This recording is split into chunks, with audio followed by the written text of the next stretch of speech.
कुमारी ज्ञानेश्वरी गौतम खोटे 5वीची विद्यार्थिनी आज आपल्या समोर क्रांतीज्योती सावित्रीबाई फुले यांची यशोगाथा सांगण्यासाठी आज आपल्या समोर उभी आहे.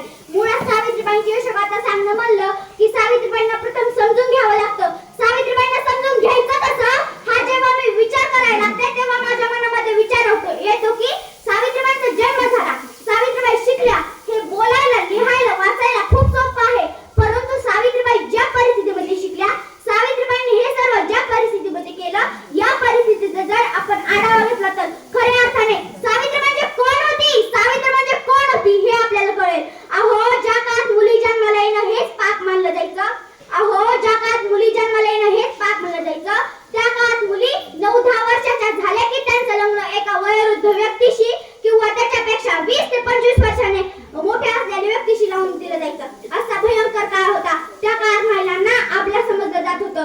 त्या काळात महिलांना शिक्षणाचा अधिकारही नव्हता, कारण तेथील कर्मठ लोकांना माहित होतं की हीच आपला नारी, हीच आपला नारी, हीच आपला नारी जर सबला झाली तर या कर्मठ लोकांचा तबला वाजवल्याशिवाय राहणार नाही. आणि अशा या अंधकारमय वातावरणात एका वाघिणीचा जन्म झाला. त्या वाघिणीचे नाव म्हणजे क्रांतीज्योती सावित्रीबाई फुले. सावित्रीबाई फुले हे नाव जर ऐकलं तर डोळ्यासमोर उभं राहतं त्यांचं सुंदर असं प्रतिबिंब. सावित्रीबाई फुले नाव जर ऐकलं तर डोळ्यासमोर उभं राहतं त्यांचं सुंदर असं प्रतिबिंब.